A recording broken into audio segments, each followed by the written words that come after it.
Hello student, आज हम लोग कक्षा 10 के सांख्यिकी चैप्टर है उसके सूत्र के बारे में हम लोग जानेंगे।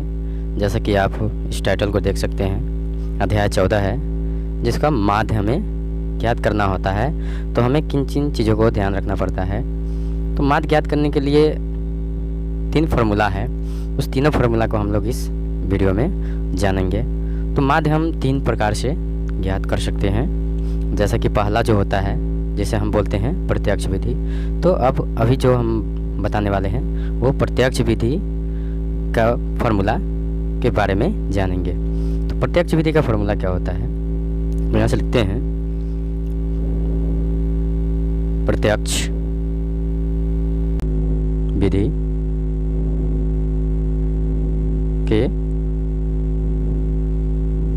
प्रयोग से माध्य बराबर क्या होता है। इसका फॉर्मूला जो होता है वो होता है सिग्मा एफ आई एक्स आई और बटा में सिग्मा एफ आई।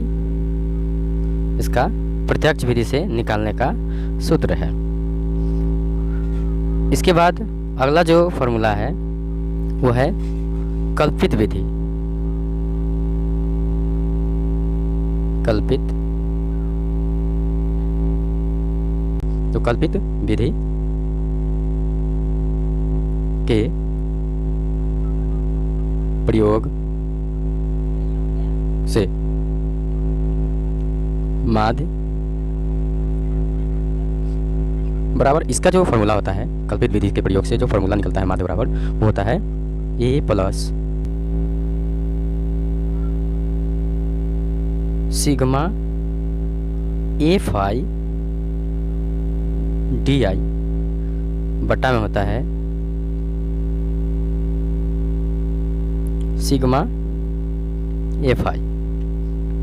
ये माध्य बराबर हो गया कल्पित विधि। और अगला जो विधि होता है वो होता है फग विचलन विधि। फग विचलन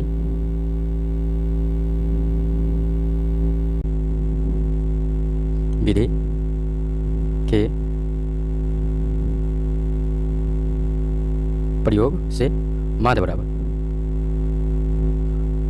आप इन सब में x बराबर लिख सकते हैं। इसका जो फॉर्मूला होता है वो a plus sigma F I U I बटा सिग्मा एफ आई गुना होता है h। ये होता है पग विचलन विधि। तो हम प्रत्यक्ष विधि के प्रयोग से माध्य बराबर ज्ञात कर सकते हैं, कल्पित विधि के प्रयोग से भी माध्य ज्ञात कर सकते हैं और पग विचलन विधि के प्रयोग से भी माध्य हम ज्ञात कर सकते हैं। एकदम आसान है। एक और सूत्र होता है वर्ग चिन्ह निकालने का फॉर्मूला। तो वर्ग चिन्ह निकालने का फॉर्मूला क्या होता है, तो वर्ग चिन्ह का भी हम लोग जानते हैं। वर्ग चिन्ह बराबर हो जाएगा ऊपरी सीमा, ऊपरी सीमा प्लस में निचली सीमा